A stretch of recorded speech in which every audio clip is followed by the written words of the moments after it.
Hi എല്ലാവർക്കും നമസ്കാരം. Welcome to Minnu's kitchen. അപ്പോൾ ഇന്നത്തെ റെസിപ്പി എന്ന് പറയുന്നത് നമ്മുടെ ബ്രെഡ് പോക്കറ്റിൻ്റെ റെസിപ്പി ആട്ടോ. നമ്മൾ സാധാരണ എപ്പോഴും ബ്രെഡ് പോക്കറ്റ് ചെയ്യുന്നതും ശരിക്കും വ്യത്യസ്തമായിട്ടുള്ള ടേസ്റ്റ് തന്നെയാണ്. പുറം ബാക്കിയാണെങ്കിലും ഒരുപാടൊന്നും കനമില്ലാതെ നല്ലതുപോലെ തന്നെ മുരിഞ്ഞ് തീരെ കനം കുറഞ്ഞ് ഉള്ളിൽ വെക്കുന്ന ഫില്ലിംഗ് ആണെന്നുണ്ടെങ്കിലും നല്ല സൂപ്പർ ടേസ്റ്റിലുള്ള ഫില്ലിംഗ് തന്നെയാണ്. അപ്പം നമ്മുടെ ഫില്ലിംഗ് ഇതേ രീതിയിൽ ട്രൈ ചെയ്ത് നോക്കാത്തവരാണെന്നുണ്ടെങ്കിൽ ഉറപ്പായിട്ടും ട്രൈ ചെയ്ത് നോക്കിയിട്ട് വേണം നമ്മുടെ ഈ bread pocket special bread pocket തയ്യാറാക്കി നോക്കാനായിട്ട്. ഇപ്പോൾ വീട്ടിൽ വൈകുന്നേരം ഒരു വിരുന്നുകാരൊക്കെ വരികയാണെന്നുണ്ടെങ്കിലും അല്ലാന്നുണ്ടെങ്കിൽ നമ്മുടെ വൈകുന്നേരം 4 മണി ചായക്കൊക്കെ ആണെന്നുണ്ടെങ്കിലും നോമ്പ് തുറക്കുകയാണെന്നുണ്ടെങ്കിലും എളുപ്പത്തിൽ റെഡിയാക്കി എടുക്കാൻ പറ്റും. മാത്രമല്ല ടേസ്റ്റ് ആണെന്നുണ്ടെങ്കിലോ പറഞ്ഞറിയിക്കാൻ കഴിയാത്ത ടേസ്റ്റ് തന്നെയാണ്. അപ്പോൾ തന്നെ സമയം കളയാതെ നമുക്ക് നേരെ വീഡിയോയിലേക്ക് പോയിട്ട് എങ്ങനെ നമ്മുടെ റെസിപ്പി ചെയ്തെടുക്കുന്നതെന്ന് കണ്ടു നോക്കാം.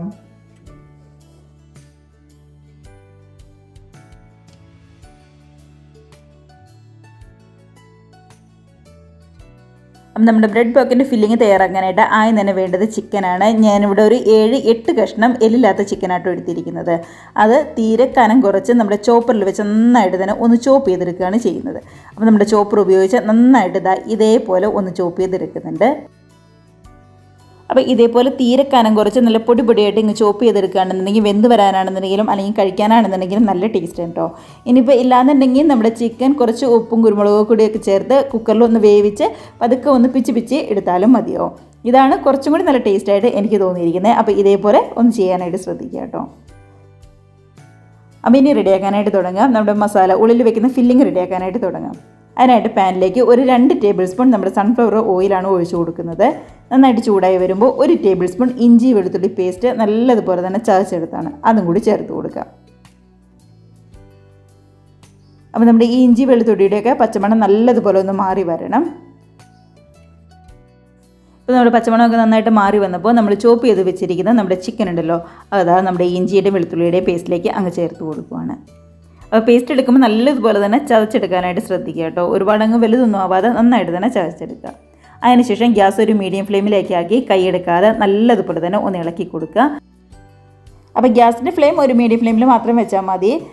നമ്മുടെ സ്പൂൺ ഉപയോഗിച്ച് നന്നായിട്ട് ഒന്ന് ഇളക്കി കൊടുക്കുക. കൂടെ ഇടയ്ക്കിടയ്ക്ക് ആ സ്പൂണിൻ്റെ ആ തവി ഉപയോഗിച്ചുകൊണ്ട് നന്നായിട്ട് ഒന്ന് ഉടച്ചു കൊടുക്കാനും കൂടി ശ്രദ്ധിക്കണം കേട്ടോ. കണ്ടത് ഇതേപോലെ പതുക്കെ ഇങ്ങ് വിടർത്തി ഇട്ട് കൊടുക്കാനായിട്ടും കൂടി ശ്രദ്ധിക്കണം. നന്നായിട്ട് ഒരു പകുതി വേവാകുന്നവരെ ഒന്ന് വേവിച്ചെടുക്കാം നമുക്ക്. കണ്ടതാ ചിക്കനൊക്കെ ആണെങ്കിലും ഒരു പകുതി വേവായിട്ടുണ്ട്. അപ്പോൾ ഈ സമയത്താണ് നമ്മൾ ഇതിനകത്തേക്ക് ബാക്കി ചേരുവകളൊക്കെയും ചേർത്ത് കൊടുക്കുന്നത്. ഞാനിവിടെ 1 ടീസ്പൂൺ കുരുമുളക് നല്ലതുപോലെ തന്നെ പൊടിച്ചെടുത്തതാണ്. കൂടെ തന്നെ 1 ടീസ്പൂൺ എടുത്ത് നമ്മുടെ ചില്ലി ഫ്ലേക്സ് ഉണ്ടല്ലോ, വറ്റൽമുളക് നന്നായിട്ട് ചതച്ചെടുത്തത് അതും കൂടി ചേർത്ത് കൊടുക്കുന്നുണ്ട്.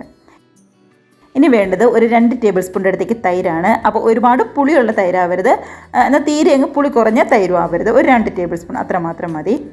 ആവശ്യത്തിന് ഉപ്പും കൂടി ചേർത്ത് നല്ലതുപോലെ തന്നെ ഒന്ന് ഇളക്കി വീണ്ടും നന്നായിട്ടൊന്ന് തട്ടിപ്പൊത്തി വെച്ച് ഇനിയാണ് ഒന്ന് മൂടി വെച്ച് വേവിക്കുന്നത് കേട്ടോ. അപ്പം നമ്മൾ ഈ തൈരൊക്കെ ചേർത്ത് കൊടുക്കുമ്പോൾ ചിക്കൻ ഒന്നും കൂടി നല്ല സോഫ്റ്റ് ആയിട്ടിരിക്കും. കുരുമുളക് പൊടി എരിവിനനുസരിച്ച് നമ്മൾ ചേർത്ത് കൊടുത്താൽ മതി.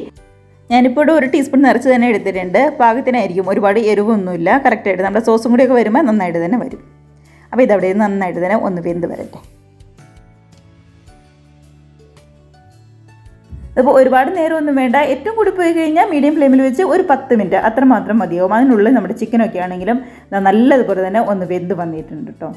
അപ്പോൾ തീരെ പൊടിയായിട്ട് നമ്മളൊന്ന് ചോപ്പ് ചെയ്തുകൊണ്ട് പെട്ടെന്ന് തന്നെ നമ്മുടെ ഇങ്ങ് വെന്ത് വന്നോളൂ കേട്ടോ. ഒരുപാട് സമയമൊന്നും വേണ്ടി വരില്ല. ഇനിയിപ്പോൾ നമുക്ക് സോസുകളൊക്കെ ചേർത്ത് കൊടുക്കാം. ഞാനിവിടെ 1 ടീസ്പൂൺ നമ്മുടെ ചില്ലി സോസാണ് ആദ്യം ചേർത്ത് കൊടുക്കുന്നത്. കൂടെ തന്നെ ടൊമാറ്റോ സോസാണ് എടുത്തിരിക്കുന്നത്. അതൊരു 3 ടേബിൾ സ്പൂണിൻ്റെ അടുത്തേക്ക് ടൊമാറ്റോ സോസ് ചേർത്ത് കൊടുക്കുക. അപ്പോൾ സോസിൻ്റെ അളവ് ഞാൻ കറക്റ്റായിട്ട് പറയുന്നില്ല, കാരണം ഓരോരുത്തരുടെ ടേസ്റ്റിനനുസരിച്ച് ചേർത്ത് കൊടുക്കാം. 2 അല്ലെങ്കിൽ 3 അല്ലെങ്കിൽ 4 നമുക്ക് ചേർത്ത് കൊടുക്കാവുന്നതേ ഉള്ളൂ. കൂടെ തന്നെ മയോണൈസും കൂടി ചേർത്ത് കൊടുക്കുന്നുണ്ട്. ഞാനിവിടെ ഒരു 1.5 ടേബിൾ സ്പൂൺ നിറച്ച് തന്നെ മയോണൈസാണ് ചേർത്ത് കൊടുക്കുന്നത്. എല്ലാം കൂടി നന്നായിട്ട് ഒന്ന് ഇളക്കി ശരിക്കും ഒന്ന് മിക്സാക്കി കൊടുക്കുക. കണ്ടോ നല്ലതുപോലെ തന്നെ ഒന്ന് മിക്സാക്കി ഒരു 2 മിനിറ്റ് ഒന്ന് വഴറ്റിയെടുത്തിട്ടുണ്ട്. അപ്പോൾ ഇനി ഇതിനകത്തേക്ക് നമുക്ക് വേറെ പച്ചക്കറികളൊക്കെ ഒന്ന് ചേർത്ത് കൊടുക്കാം. ഞാനിവിടെ ഒരുപാട് എരിവൊന്നുമില്ലാത്ത ഒരു 2 പച്ചമുളക് ചെറുതായിട്ട് കട്ട് ചെയ്തതും കൂടെ തന്നെ അത്യാവശ്യം വലിപ്പമുള്ള ഒരു സവാളയും ഒരു മീഡിയം സൈസുള്ള ക്യാരറ്റും ചെറുതായിട്ടൊന്ന് ചോപ്പ് ചെയ്തും കൂടി ചേർത്ത് കൊടുക്കുന്നുണ്ട്. കൂടെ തന്നെ ഇതിനകത്തേക്ക് വേണ്ടത് നമ്മുടെ ക്യാബേജും അതേപോലെ തന്നെ ക്യാപ്സിക്കമാണ്. ക്യാബേജ് എടുക്കുമ്പോൾ ഇതേപോലെ നീളത്തിൽ ഒന്ന് അരിഞ്ഞെടുക്കാനായിട്ട് ശ്രദ്ധിക്കുക കേട്ടോ. നമ്മുടെ ക്യാപ്സിക്കം ഒന്ന് ചെറുതായിട്ട് കട്ട് ചെയ്തെടുത്താൽ മാത്രം മതിയാവും. ക്യാബേജ് എടുക്കുമ്പോൾ കുറച്ച് നീളത്തിലാണെങ്കിൽ കാണാനാണെന്നുണ്ടെങ്കിൽ നല്ലൊരു ഭംഗിയൊക്കെ ഉണ്ടാവും. കൂടെ തന്നെ ഒരു ചെറിയൊരു പിടി മല്ലിയിലയും കൂടി ചേർത്ത് കൊടുക്കുന്നുണ്ട്. അപ്പം ഇനി ഇതെല്ലാം കൂടി ചേർത്ത് നന്നായിട്ട് തന്നെ ഒന്ന് വഴറ്റിയെടുക്കാം. അപ്പോൾ ഉപ്പ് നോക്കിയിട്ട് ആവശ്യത്തിന് വേണമെന്നുണ്ടെങ്കിൽ ഈ സമയം ചേർത്ത് കൊടുക്കാം. ഞാൻ ആദ്യം നേരത്തെ തന്നെ ചിക്കനിൽ ഓൾറെഡി ഉപ്പ് ചേർത്തിട്ടുണ്ടായിരുന്നു, അതുകൊണ്ട് ഇപ്പം ഞാൻ ഒരുപാട് ചേർക്കുന്നില്ല. അപ്പം നോക്കിയിട്ട് നന്നായിട്ട് ഒന്ന് മിക്സ് ചെയ്ത് നമുക്ക് ഗ്യാസ് അങ്ങ് ഓഫ് ചെയ്യാം. നമ്മുടെ ഈ പച്ചക്കറിയൊക്കെ ചേർത്ത് ഒരുപാടൊന്നും വെന്തൊന്നും വരണ്ട, നല്ലതുപോലെ തന്നെ ഒന്ന് മിക്സ് ചെയ്തെടുത്താൽ മാത്രം മതിയാവും.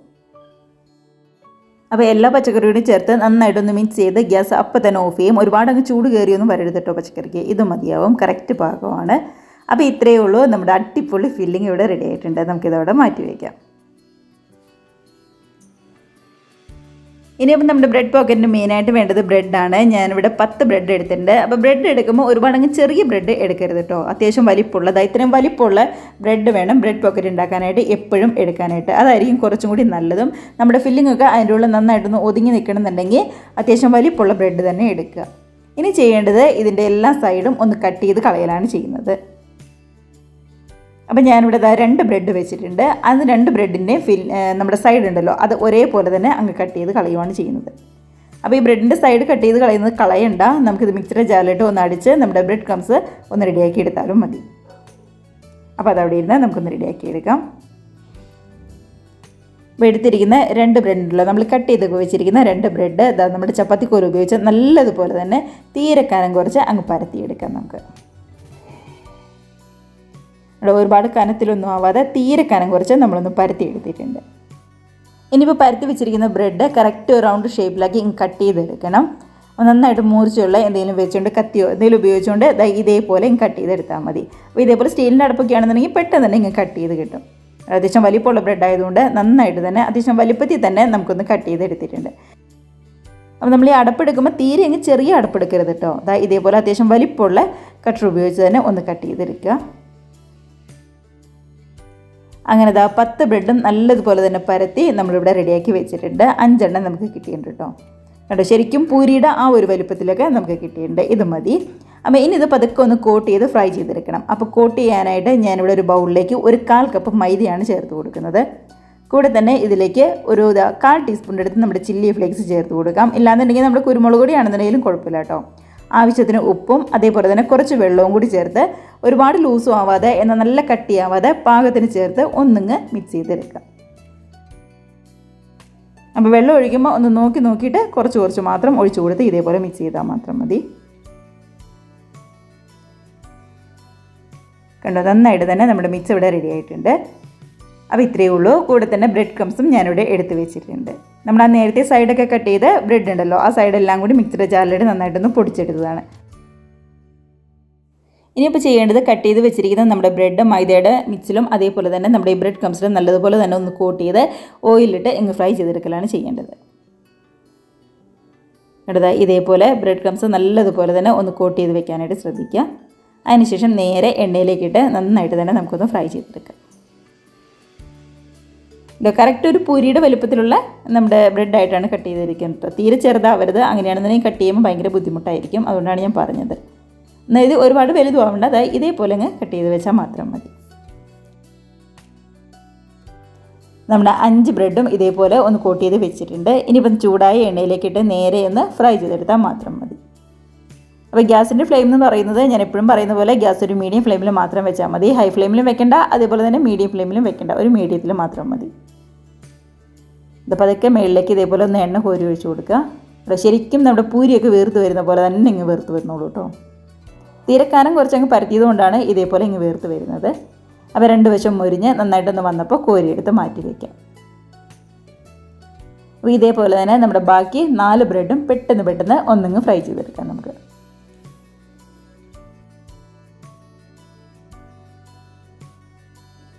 അങ്ങനെ നമ്മുടെ 5 ബ്രെഡും നമ്മൾ നന്നായിട്ട് തന്നെ ഒന്ന് ഫ്രൈ ചെയ്തെടുത്തിട്ടുണ്ട്. കണ്ടോ നല്ലതുപോലെ തന്നെ പൊങ്ങി ശരിക്കും വന്നിട്ടുണ്ട്. ഇനിയിപ്പോൾ വേറെ ഒന്നുമില്ല, ഇതിപ്പോൾ 2 ആയിട്ട് ഒന്ന് കട്ട് ചെയ്ത് നമ്മൾ റെഡിയാക്കി വെച്ചിരിക്കുന്ന നമ്മുടെ ഫില്ലിംഗ് ഉണ്ടല്ലോ അത് ഇതിൻ്റെ ഉള്ളിലേക്ക് ഒന്ന് വെച്ച് അതൊക്കെ ഒന്നിങ്ങ് പ്രസ് ചെയ്ത് കൊടുത്താൽ മാത്രം മതിയാവും. കണ്ടോ നമ്മളിങ്ങനെ കട്ട് ചെയ്ത വഴി തന്നെ നന്നായിട്ട് ഇങ്ങനെ വീർത്ത് വന്നുകൊണ്ട് ശരിക്കും 2 ആയിട്ട് തന്നെ നമുക്ക് കിട്ടിയിട്ടുണ്ട്. ഇനിയിപ്പോൾ നമ്മൾ റെഡിയാക്കി വെച്ചിരിക്കുന്ന ഫില്ലിങ് ഇതിൻ്റെ ഉള്ളിലേക്ക് ഇതേപോലെ വെച്ച് നന്നായിട്ട് തന്നെ ഒന്ന് ഫില്ല് ചെയ്ത് എടുക്കുകയാണ് ചെയ്യേണ്ടത്. വേറെ ഒന്നുമില്ല. അപ്പോൾ നമ്മൾ എല്ലാ ബ്രെഡിൻ്റെ ഉള്ളിലും ഇതേപോലെ ഫില്ല് ചെയ്ത് പതുക്കെ നമ്മുടെ കൈ വെച്ച് ഒന്ന് പ്രസ് ചെയ്ത് കൊടുക്കുക കേട്ടോ. അത്രയേ ഉള്ളൂ. കേട്ടോ, നന്നായിട്ട് തന്നെ വന്നിട്ടുണ്ട്. അപ്പോൾ അടുത്ത ബ്രെഡും ഇതേപോലെ ഒന്ന് വിടർത്തി അതിൻ്റെ ഉള്ളിലേക്കും നമ്മുടെ ആ ഫില്ലിങ് അങ്ങ് വെച്ച് കൊടുക്കാം. അപ്പോൾ ഇത്രയേ ഉള്ളൂ നമ്മുടെ ബ്രെഡ് പോക്കറ്റിൻ്റെ റെസിപ്പി എന്ന് പറയുന്നത്. അപ്പോൾ നമ്മുടെ ഈ ബ്രെഡ് പോക്കറ്റിൽ ഏറ്റവും ഹൈലൈറ്റ് ചെയ്ത് നിൽക്കുന്നത് നമ്മുടെ ആ ഫില്ലിങ്ങിൻ്റെ ടേസ്റ്റ് ആട്ടോ. അപ്പോൾ ഫില്ലിങ് ഇതേപോലെ ട്രൈ ചെയ്ത് നോക്കാത്തവരാണെന്നുണ്ടെങ്കിൽ ഉറപ്പായിട്ടും ട്രൈ ചെയ്ത് നോക്കുക, എല്ലാവർക്കും ഇഷ്ടമാവും. അങ്ങനെ നമ്മുടെ 10 ബ്രെഡ് പോക്കറ്റും ഇവിടെ റെഡിയാക്കി നമ്മൾ കൊണ്ടുവന്നിട്ടുണ്ട്. ഇത്രയേ ഉള്ളൂ നമ്മുടെ റെസിപ്പി എന്ന് പറയുന്നത്. അപ്പോൾ കഴിക്കാൻ നേരത്ത് ഒരുപാട് അങ്ങ് തണുത്ത് പോകാതെ ചെറു ചൂടോടുകൂടി തന്നെ കഴിക്കാനായിട്ട് ശ്രദ്ധിക്കുക. ഇല്ലാന്നുണ്ടെങ്കിൽ നമ്മുടെ ബ്രെഡ് ഫ്രൈ ചെയ്ത് വന്നിട്ടുണ്ടല്ലോ, അതങ്ങ് തണുത്ത് പോയി കഴിഞ്ഞ് കഴിഞ്ഞാൽ ചൂടോടെ കഴിക്കുന്നതിൻ്റെ അത്രയ്ക്ക് അങ്ങ് ടേസ്റ്റ് ഉണ്ടാവില്ല. അത്രയേ ഉള്ളൂ, വേറെ ഒന്നുമില്ല.